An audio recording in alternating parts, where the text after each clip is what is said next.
मुलांनो, आज आपण आपल्या 7वीची मराठी पुस्तकाचा 4था पाठ अनुभवी शेतकरी वाचणार आहोत.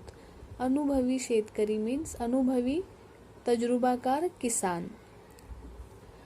लेखक यशवंत सुरोशे. चला तर वाचूया. आयुष्यभर काबाड कष्ट करून रामरावांनी 8 एकरांची शेती स्वतःच्या मालकीची केली. रामराव एक किसान का नाम था जिन्होंने जिंदगी भर मेहनत व मुशक्कत करके 8 एकड़ जमीन जो है वो खरीद ली थी.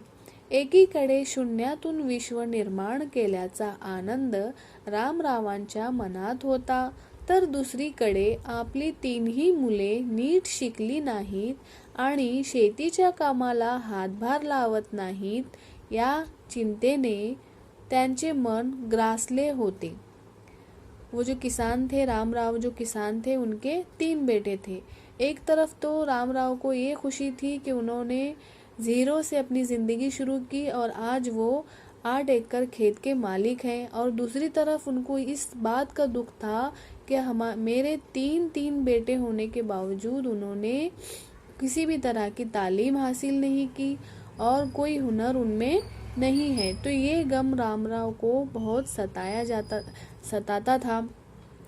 उतारवयामुळे आता कामही होत नव्हते. उतारवयामुळे मीन्स उनकी गिरती हुई उम्र की वजह से उनके हाथ पांव से काम भी नहीं होते थे. त्यात मनाच्या या रोगाला कोणतेच औषध लागू पडत नव्हते.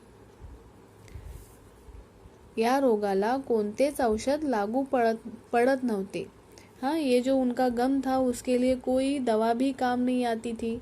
बिछाण्यावर पडलेल्या रामरावांच्या डोळ्यांसमोर 8 एकरांची हिरवागार पट्टा ओसाड पडल्याचे दुःस्वप्न तरळून जायचे.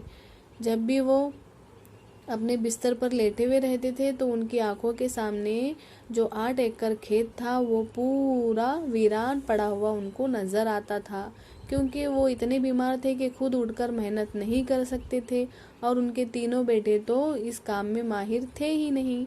पण 3ही मुलांना फिकीर नव्हती. रामरावांचा जीव घाबरा घुबरा व्हायचा, पण 3ही मुलांना फिकीर नव्हती.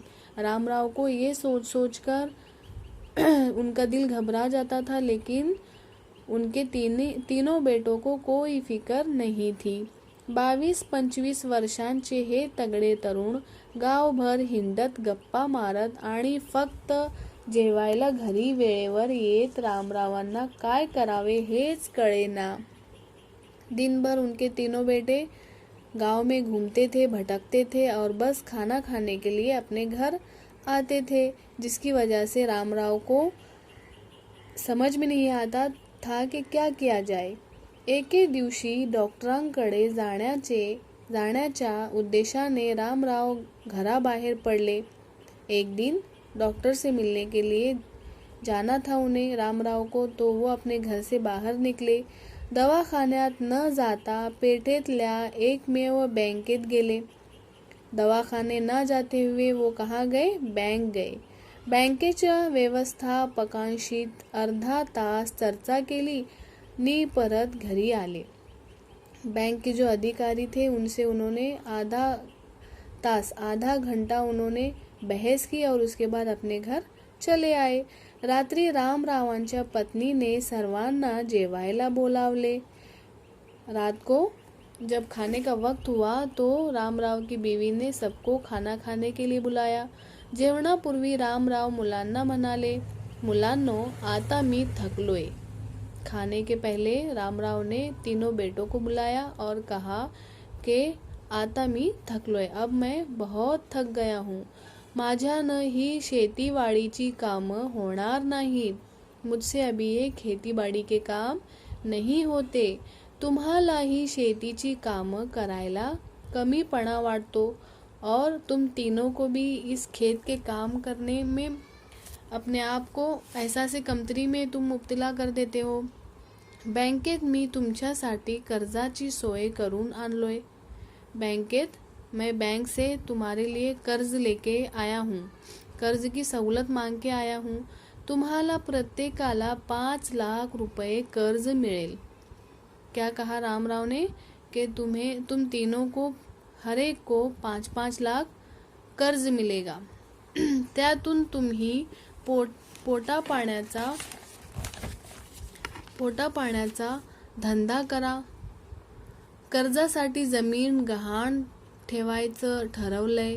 फक्त तुम्ही एक काम करा, गावातल्या बँकेच्या नियमाप्रमाणे प्रत्येकाने 10,000 रुपये भरून आपापलं कर्ज खातं बँकेत काढा. कागदपत्रांची जमवाजमी मी केली आहे. क्या कहा रामराव ने कि मैंने बैंक के मैनेजर से बात करके आया हूँ और मैंने तुम्हारे लिए हर एक के लिए 5-5 लाख रुपए कर्जा लिया है और तुम खुद वहाँ पे जाकर अपने जो भी कागज़ हैं उन्हें जमा करो और कुछ भी धंधा शुरू करो ये 5 लाख रुपए लेकर. और जब ये धंदा शुरू करेंगे तुम तो तुम्हारा घर भी चलेगा, है ना. गावातल्या बँकेच्या नियमाप्रमाणे प्रत्येकाने 10,000 रुपये भरून आपापलं कर्ज खातं बँकेत काढा और इस तरह से हर महीने तुम्हें 10-10 हजार रुपये बैंक को देना पड़ेगा. इस तरह से रामराव ने तीनों बच्चों के लिए 5-5 लाख रुपए का कर्जा लिया था. अब आगे सबक हम नेक्स्ट पीरियड में पढ़ेंगे.